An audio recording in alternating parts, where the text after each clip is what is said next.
Hello friends, welcome back to my YouTube channel royal study classes. तो दोस्तों, आप सभी का स्वागत है हमारे YouTube channel royal study classes में। एंड गाइस, आज इस वीडियो में हम बात करेंगे क्लास 10th हिंदी बोर्ड परीक्षा 2023 के एग्जाम के बारे में। तो आज का हमारा टॉपिक है क्लास 10th हिंदी, और हिंदी के कुछ हम मोस्ट इंपॉर्टेंट बहुविकल्पीय प्रश्न को सॉल्व करेंगे जिनके चांसेस बोर्ड एग्जाम में आने के 100% हैं। तो अब देखिए, वीडियो को हम शुरू करते हैं एंड देखते हैं कि हमारा जो पहला क्वेश्चन है वो क्या दिया गया। ओके, तो यहाँ पर देखिए, हमारा जो पहला क्वेश्चन वो क्या है कि निम्न में से आधुनिक काल के अन्य नाम हैं। तो यहाँ पर जो चार ऑप्शन दिए गए हैं, इनमें से कौन कौन से काल हैं जिनके नाम आधुनिक काल से जुड़े हुए हैं। ओके, तो यहाँ पर देखिए, पहला है पुनर्जागरण काल, एंड दूसरा है गद्य काल, तीसरा है हमारा नवीन विकास काल, एंड चौथा हमारा ये सभी। तो यहाँ पर आपका जो राइट आंसर हो जाएगा वो क्या हो जाएगा, यहाँ पर ये सभी। ओके, तो निम्न में से आधुनिक काल के जो अन्य नाम हैं वो नंबर 1 पर आता है पुनर्जागरण, फिर आता है नवीन विकास काल एंड गद्य काल। तो तीनों ये सभी आपके करेक्ट आंसर हो जाएगा। अब देखिए, हमारा अगला जो क्वेश्चन है वो क्या दिया गया है। तो यहाँ पर अगले क्वेश्चन की अगर हम बात करें तो हमारा नेक्स्ट क्वेश्चन है, निम्न में से प्रयोगवाद की दो प्रमुख विशेषताएं कौन कौन सी हैं। तो पहला है हमारा घोर वैयक्तिकता, एंड दूसरा है हमारा यथार्थवादी दृष्टिकोण, एंड तीसरा हमारा है समाज का यथार्थवादी चित्रण, और है घ हमारा कि नारी के प्रति परिवर्तित दृष्टिकोण। ओके, तो यहाँ पर देखिएगा, इस जो आपका आंसर है वो करेक्ट हो जाएगा ऑप्शन का एंड ऑप्शन खा दोनों।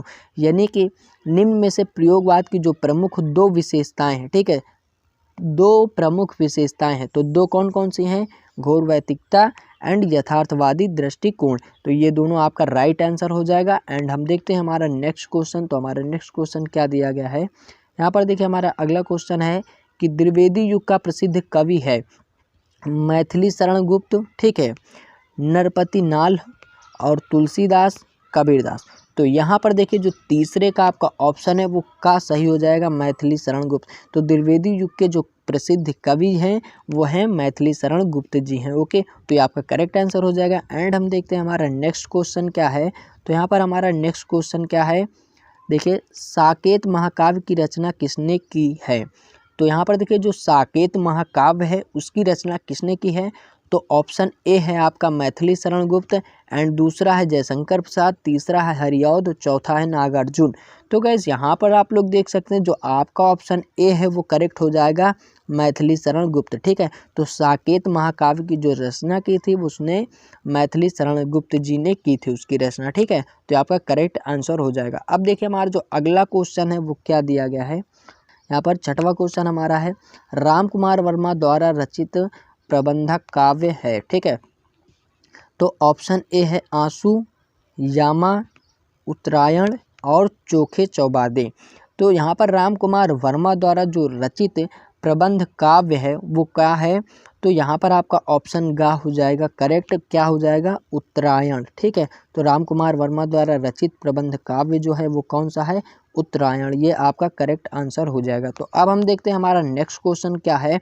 तो अब यहाँ पर देखिएगा, हमारा जो अगला क्वेश्चन है वो क्या हो जाएगा कि कुमकुम किस विधा की रचना है। अब देखिए, यहाँ पर जो कुमकुम है वो किस विधा की रचना है। का हमारा है कविता संग्रह, निबंध, नाटक, गद्य काव्य। तो यहाँ पर जो कविता संग्रह है ये आपका करेक्ट आंसर हो जाएगा, क्या, कविता संग्रह। ओके, तो कुमकुम किस विधा की रचना है, तो कविता संग्रह की रचना है। अब देखिए, हमारा अगला क्वेश्चन क्या हो जाता है। तो यहाँ पर देखिए, हमारा अगला क्वेश्चन है कि छायावाद के आस्थावादी कवि हैं, जो छायावाद के आस्थावादी कवि हैं वो कौन है। अयोध्या सिंह उपाध्याय हरिऔध, हरिवंश राय बच्चन, सच्चिदानंद हीरानंद वात्स्यायन अज्ञेय, या रामधारी सिंह दिनकर। तो यहाँ पर देखिए, जो छायावादी के आस्थावादी कवि हैं, छायावाद के आस्थावादी जो कवि हैं वो कौन है, हरिवंश राय बच्चन। ओके, तो आपका खा जो ऑप्शन है आपका वो करेक्ट हो जाएगा, हरिवंश राय बच्चन। ओके, तो हमारा नेक्स्ट क्वेश्चन देख लेते हैं क्या है। यहाँ पर देखिए, हमारा अगला क्वेश्चन क्या है, प्रगतिवाद युग की दो प्रमुख प्रवृत्तियां विशेषताएं कौन कौन सी। जो प्रगतिवाद युग की दो प्रवृत्तियां या विशेषताएं कौन कौन सी हैं। तो आपका ऑप्शन का है सौंदर्य भावना, ऑप्शन खा है करुणा तथा नौराश्य की भावना। ओके, और यहाँ पर देखिए, आपका ग नंबर है कि मानवतावादी प्रवृत्ति, और आपका घा है विद्रोह एवं क्रांति की भावना। ओके, तो यहाँ पर जो देखिए जो आपका 9 नंबर का क्वेश्चन है, इसमें दो प्रवृत्तियाँ पूछ रहा है, दो प्रवृत्तियाँ या दो विशेषताएं। ठीक है, तो यहाँ पर आपका जो करेक्ट आंसर हो जाएगा वो हो जाएगा आपका गा एंड घा। ठीक है, तो गा हमारा क्या है, मानववादी प्रवृत्ति, एंड घा है हमारा विद्रोह एवं क्रांति की भावना। तो ये दोनों आपका करेक्ट आंसर हो जाएगा। ओके, तो अब हम देखते हैं अगला क्वेश्चन। तो यहाँ पर देखिए हमारा अगला क्वेश्चन है 10 नंबर का क्वेश्चन है कि निम्न में से छायावाद की दो प्रवृत्तियां या विशेषताएं कौन सी हैं। इसमें भी दो पूछा है आपसे, यहाँ पर देखिए दो पूछा है कि निम्न में से छायावाद की दो प्रवृत्तियां या विशेषताएं कौन सी हैं। ओके, तो ऑप्शन का है आपका मुक्त प्राकृतिक चित्रण, एंड खा है कविता में हास्य और व्यंग्य के पुट का समावेश, और गा है आपका श्रृंगार और प्रेम वेदना, घा है प्राकृतिक का मानवीकरण। ओके, तो यहाँ पर देखिए जो 10 नंबर का आपका क्वेश्चन है वो भी आपका करेक्ट आंसर क्या हो जाएगा, गा एंड घा। ठीक है, तो ये दोनों आंसर आपके करेक्ट हो जाएंगे, क्या क्या, श्रृंगार और प्रेम वेदना, प्रकृति का मानवीकरण। ओके, तो ये दोनों क्वेश्चन आपके सही हो जाएंगे ऑप्शन। ओके, इस क्वेश्चन का एंड हम देखते हैं नेक्स्ट क्वेश्चन। तो यहाँ पर हमारा देखिए अगला जो क्वेश्चन है वो क्या है, अगला क्वेश्चन हमारा है प्रगतिवाद युग की काल अवधि है। अब देखिए जो प्रगतिवाद युग है, प्रगतिवादी जो युग है उसकी जो काल अवधि है वो कब से कब तक है। ओके, तो आपका यहाँ पर देखिए सबसे पहला जो ऑप्शन हमारा है 1936 ईस्वी से 1943 ईस्वी तक, फिर खा है हमारा 1850 ईस्वी से 1900 ईस्वी तक, गा हमारा है 1943 ईस्वी से 1953 ईस्वी तक, घा है हमारा 1953 ईस्वी से 1960 ईस्वी तक। तो यहाँ पर देखिए आपका जो ऑप्शन का है वो करेक्ट हो जाएगा कि 1936 ईस्वी से 1943 तक प्रगतिवादी युग चला था। ओके, 1936 में स्टार्ट हुआ था और 1943 में ख़त्म हो गया था। ठीक है, तो हमारा अगला देखिए क्वेश्चन जो है वो क्या हो जाएगा, यहाँ पर देखिए हमारा अगला क्वेश्चन है प्रयोगवादी युग की काल अवधि है। जो प्रयोगवादी युग है उसकी काल अवधि क्या है। ठीक है, तो हमारा है ऑप्शन का 1960 ईस्वी से 1971 ईस्वी तक, ऑप्शन खा है यहाँ पर 1943 ईस्वी से 1953 ईस्वी तक, ऑप्शन गा है 1971 ईस्वी से अब तक, और घा है हमारा 1900 ईस्वी से 1918 ईस्वी तक। ओके, तो यहाँ पर देखिए जो आपका करेक्ट आंसर है वो क्या हो जाएगा, आपका करेक्ट आंसर हो जाएगा खा 1943 ईस्वी से 1953 ईस्वी तक प्रयोगवादी युग चला था। ओके, तो ये आपका करेक्ट आंसर हो जाएगा इस क्वेश्चन का। एंड गाइस हम देखते हैं नेक्स्ट क्वेश्चन। ओके,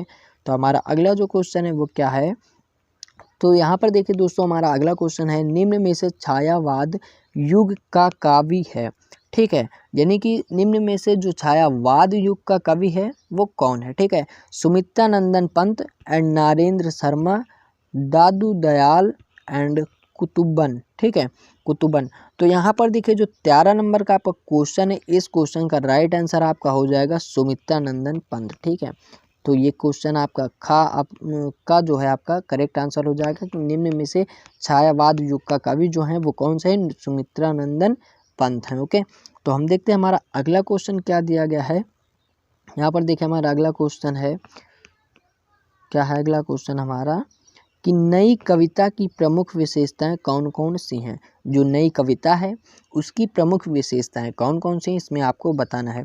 तो ऑप्शन का है बौद्धिकता की प्रधानता, ऑप्शन खा है अतियार्थवादी दृष्टिकोण, गा है छंद योजना में नवीनता, और घा है सामाजिक असमानता। ओके, तो यहाँ पर देखिए जो आपका करेक्ट आंसर हो जाएगा वो हो जाएगा का बौद्धिकता की प्रधानता। ओके, तो जो नई कविता है उसकी जो प्रमुख विशेषता है वो है बौद्धिकता की प्रधानता। ओके, तो ये क्वेश्चन आपका करेक्ट हो जाएगा।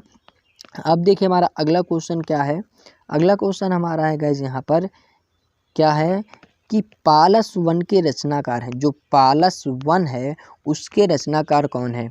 का है भूषण, एंड यहाँ पर आपका खा है नरेंद्र शर्मा, गा है श्रीधर पाठक, घा है मीराबाई। ओके, तो यहाँ पर देखिए जो आपका खा है वो आपका करेक्ट आंसर हो जाएगा क्या, नरेंद्र शर्मा। ओके, ये आपका खा है नरेंद्र शर्मा, तो ये आपका करेक्ट आंसर हो जाएगा। गाइस यहाँ पर आप लोग देख सकते हैं कि हमारा क्वेश्चन ऊपर नीचे हो चुका है, तो उसकी टेंशन लेने की ज़रूरत नहीं है। मैं आपको करेक्ट आंसर बता देता हूँ कि पालस वन के रचनाकार जो हैं वो नरेंद्र शर्मा जी हैं। ओके, अब आपको पता है नरेंद्र शर्मा जी हैं, तो ऑप्शन में आपको चाहे जिधर दे दे, पहले दूसरे तीसरे किसी भी स्थान पे दे दे, कोई टेंशन लेने की ज़रूरत नहीं। ओके, तो आज की वीडियो गाइस यहीं पर हम समाप्त करते हैं। एंड अगर आपको वीडियो अच्छी लगी तो इस वीडियो को एक लाइक कर दें, एंड हमारे चैनल से जुड़ने के लिए इस चैनल को सब्सक्राइब जरूर करें।